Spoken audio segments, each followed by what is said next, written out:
स्वागत है मेरे YouTube चैनल पे। मैं हूं ए के कश्यप। एक महत्वपूर्ण इन्फॉर्मेशन के साथ आप इस वीडियो को लास्ट तक जरूर देखिएगा। बिहार में शिक्षकों के स्थानांतरण को लेकर एक बड़ी शिक्षक लोग जो है वो जद्दोजहद कर रहे हैं।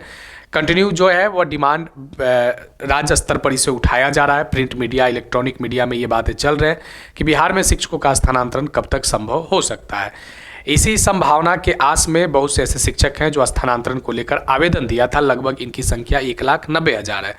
सरकार ने पारदर्शिता का ढोल बजा रहा है कि हम ट्रांसपेरेंसी के साथ, विभाग कर रही है कि ट्रांसपेरेंसी के साथ हम स्थानांतरण करेंगे। इसी बीच शिक्षा मंत्री का एक वक्तव्य आया है कि कितनी पारदर्शिता को लेकर ये सजग है और विभाग ने कैसे स्थानांतरण को लेकर हलचल को तेज किया है और क्या प्रथम चरण की जो स्थानांतरण है वह फरवरी के अंतिम सप्ताह तक कंप्लीट हो जाएंगे, यानी द्वितीय, तृतीय और चतुर्थ चरण मार्च तक संभवतः देखने को मिल सकता है। आज इसी विषय पर बात करेंगे। अगर अभी आप नए जुड़े हैं बिहार शिक्षक स्थानांतरण से संबंधित इन्फॉर्मेशन और अगर आपने आवेदन किया है तो आप ज़रूर मेरे चैनल को सब्सक्राइब कर लीजिएगा। अगर वीडियो अच्छा लगेगा तो लाइक और शेयर जरूर कर दीजिएगा। सुझाव अगर कुछ होगा बिहार सरकार की शिक्षा विभाग के स्थानांतरण पॉलिसी में तो आप कमेंट में लिखिएगा ताकि इस पर बात आगे किया जा सके।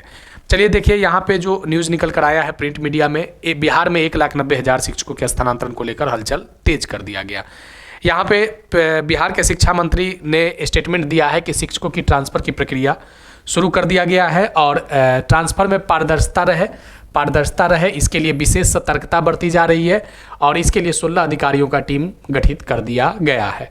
लेकिन यहाँ पे कह रहा है कि जो शिक्षक का स्थानांतरण होगा उसमें पहले चरण में कैंसरग्रस्त और गंभीर रोगी का ट्रांसफ़र होगा और रोग के स्तर पर प्राथमिकता देखा जाएगा और इन लोगों के स्थानांतरण में नाम के जगह नंबर से पहचाने जाएंगे शिक्षक, यानी जो विभाग है विभाग के मुख्यालय के हेडक्वार्टर की तरफ से कोड जारी होगा और उस कोड को संबंधित जिला शिक्षा पदाधिकारी के यहाँ भेज दिया जाएगा। लेकिन जब इस आंकड़ों पर आप आएंगे 3339 शिक्षकों के स्थानांतरण की स्क्रूटनी पूरी होगी और जिले को भेजी जाएगी। जब 3339 शिक्षकों के आप डेटा को अगर देखेंगे तब आपका थोड़ा सा दिमाग जो है वह सोचने पर विवश हो जाएगा कि 1,90,000 शिक्षकों में से फरवरी तक जो संभावना है वो मात्र 3339 शिक्षक। तो ये 3339 शिक्षक क्या प्रथम चरण में कुल आवेदन की संख्या क्या 3339 ही था? क्योंकि सबसे ज़्यादा आवेदन जो है वह लंबी दूरी के आधार पर तृतीय और चतुर्थ चरण में पड़े हैं। 4 चरणों में बिहार सरकार की शिक्षा विभाग स्थानांतरण को लेकर पॉलिसी बनाया था, जिसमें प्रथम चरण में 5 ऐसे पॉइंट बनाए थे जो बीमारी और गंभीर रुग्णता के आधार पर था। दूसरे चरण में पति पत्नी के पदस्थापना के आधार पर था और तीसरे चरण में लंबी दूरी पर महिलाओं को विशेष प्राथमिकता के आधार पर स्थानांतरण करने का नियम शिक्षा विभाग ने बनाया है। चौथे चरण में पुरुष शिक्षक जो दूरी के आधार पर स्थानांतरण चाहते हैं तो क्या 3339 जो शिक्षक हैं क्या ये प्रथम चरण को कंप्लीट कर लेंगे? तो इस विषय को देखने के लिए आपको इस डाटा की ओर आना होगा। ये डाटा इस बात को इंगित करता है कि जो टोटल 1,90,000 आवेदन आए हैं इनमें से 760 और 2579 को जब आप ऐड करेंगे, 760 और 2579 को जब आप ऐड करेंगे तो आपको ये डाटा जो है आपको मिल जाएगा 3339। यही शिक्षक का फरवरी के अंतिम सप्ताह तक कोड करके इन्हें जिला शिक्षा पदाधिकारी के यहाँ भेज दिया जाएगा, जैसा न्यूज़ निकल कर आ रहा है। अब ये शिक्षक कौन है? गंभीर रोग से पीड़ित टीचर हैं और गंभीर बीमारी से पीड़ित शिक्षक है। तो लगभग इसमें यानी प्रथम चरण में जो आप देख रहे हैं, प्रथम चरण में मानसिक रूप से जो गंभीर बीमारी से हैं या तलाकशुदा महिला या विधवा है या दिव्यांग टीचर हैं, अभी ये 3 लोगों का यानी 1557, 1338 और 5575 लगभग यहाँ पे अगर आप बात करेंगे तो 8,000 के आसपास में अभी शिक्षक जो है वो प्रथम चरण वाले बच जाएंगे, जिनका स्थानांतरण फरवरी के अंतिम सप्ताह में होता हुआ नहीं दिख रहा है, जैसा प्रिंट मीडिया में ये न्यूज़ निकल कर आया है। यानी प्रथम चरण के बचे हुए जो आप देख रहे हैं लगभग 8,000 शिक्षक जो और बच जाएंगे, इन लोगों के लिए मार्च के प्रथम सप्ताह में संभवतः विभाग कुछ अगली लिस्ट को जारी कर सकता है। तब विषय यहाँ पे क्या आता है कि अगर प्रथम चरण मार्च के पहले सप्ताह तक अगर कंप्लीट हो जाता है तो लगभग 15,000 से 16,000 के आसपास में आवेदन आए हैं पति पत्नी के पदस्थापना के आधार पर, और उसके बाद अगर पुरुष और महिला के दूरी के आधार पर स्थानांतरण के लिए 1,60,000 आवेदन है। तो सबसे ज़्यादा आवेदन की स्क्रूटनी का समय जो लगेगा वह तृतीय और चतुर्थ चरण में, जिसमें महिलाओं की स्थानांतरण है दूरी के आधार पर और पुरुषों का स्थानांतरण है। अब इन डाटा को अगर आप देखें तो तृतीय चरण कंप्लीट होते होते अगर विभाग बहुत तेज चलता है तब तृतीय चरण कंप्लीट होते होते मार्च अंतिम सप्ताह तक हो सकता है। लेकिन यहाँ पे जो बातें कहा जा रहा है, यहाँ पे जो अभी प्रथम चरण के जिन 3339 शिक्षकों को लेकर जो डेटा आया है उसमें कहा जा रहा है कि राज्य के शिक्षकों के ट्रांसफर के लिए स्क्रूटनी शुरू हो गई है। पहले चरण में 3339 शिक्षकों की स्क्रूटनी इसी महीने में पूरी हो जाएगी। उसके बाद लिस्ट सभी जिले के डीईओ को भेजी जाएगी। ये स्क्रूटनी में सबसे पहले कैंसर और किसी गंभीर और मानसिक बीमारी से ग्रसित शिक्षकों का तबादला किया जाएगा।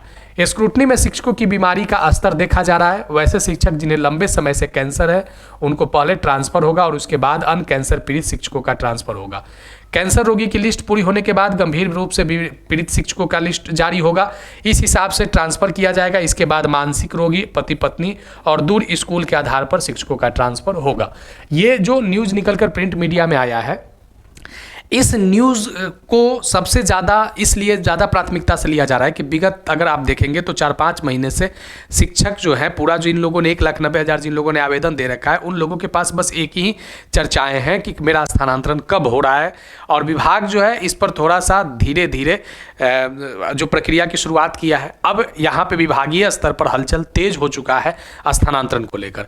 अब देखिए यहाँ पे एक बात और निकल कर आ रहा है कि जो सस्पेंड जो टीचर हैं या जिन पर अभी नो ड्यूज वाले जो शिक्षक हैं उनका ट्रांसफर नहीं हो पाएगा, और जो महिला मातृत्व अवकाश में है उन लोगों को ट्रांसफर तो कर दिया जाएगा, लेकिन जब वो मातृत्व अवकाश से आएंगे तो जिन विद्यालय में उनका ट्रांसफर हो गया रहेगा उसकी सूचना उनको मिल जाएगी और नए विद्यालय में जाकर जो मातृत्व अवकाश में शिक्षिका है वह वहाँ पे जाकर पदस्थापना करेंगे। लेकिन निलंबित और बकायेदार शिक्षक का ट्रांसफर नहीं होगा, यानी जो लोग सस्पेंड है या जिन पर सरकारी ड्यूज है, विभाग का ड्यूज है, उनका ट्रांसफर नहीं हो पाएगा। इसी बीच में एक और न्यूज है कि ट्रांसफर के दौरान शिक्षक अपने नाम और स्कूल के पते के जगह नंबर से पहचाने जाएंगे। पूरा मुख्यालय यहाँ पे एकदम पारदर्शिता को इंडिकेट करना चाह रहा है कि हम पारदर्शिता के आधार पर शिक्षकों का स्थानांतरण कर रहे हैं, यानी आपको शिक्षक का नाम से संबंधित जिला शिक्षा पदाधिकारी को किसी भी स्तर का कोई यहाँ पे जानकारी नहीं रहेगा। कोड के आधार पर शिक्षकों का ट्रांसफर कर दिया जाएगा और बाद में इसे आपके ई शिक्षा कोष के पोर्टल पे आपको संबंधित स्कूल का जहाँ पे आपको स्थानांतरण के बाद योगदान देना है उसका लिस्ट में आपका नाम वहाँ पे आ जाएगा। बाद में जाकर आपको एक समय दिया जाएगा, लगभग ऐसा अनुमान है कि 7 दिन का समय दिया जाएगा और उस 7 दिन में जाकर आप 7 कार्य दिवस में जाकर आपको उस नए विद्यालय में योगदान कर लेना है। अब 28 फरवरी तक इस बात से इंडिकेट मिल रहा है कि 3339 शिक्षकों की जो जिस प्रक्रिया को पैटर्न को विभाग अपना रही है, इस पैटर्न पर कितना विभाग जो है वह सजग है या फिर से आने वाले समय में फिर ये बातें हवा में ही न रह जाए स्थानांतरण का, यह भी एक गंभीर विषय है। क्योंकि बहुत बार इस तरीके के चर्चाएं हुए कि स्थानांतरण का लिस्ट जारी हो रहा है और विभाग जो है एक मेन समय पर जाकर मुकर जा रही है, स्थानांतरण नहीं कर पा रहा है, चाहे जो भी कारण हो। तो आगे आने वाले समय में बिहार शिक्षक का स्थानांतरण पूरे मार्च और अप्रैल तक एक बहुत बड़ा चर्चा का विषय रहेगा। अगर आप बिहार शिक्षक स्थानांतरण से संबंधित है, वीडियो अच्छा लगा है तो जरूर लाइक कीजिएगा। अगर कोई सुझाव होगा तो आप कमेंट में लिखिएगा। वीडियो को आप शेयर कर देंगे अपने करीबियों के पास, शिक्षकों के पास, और अगर नए जुड़े हैं तो चैनल को जरूर सब्सक्राइब करके बेल आइकन को दबा दीजिएगा। मिलेंगे आगे नेक्स्ट वीडियो नेक्स्ट टॉपिक में। धन्यवाद।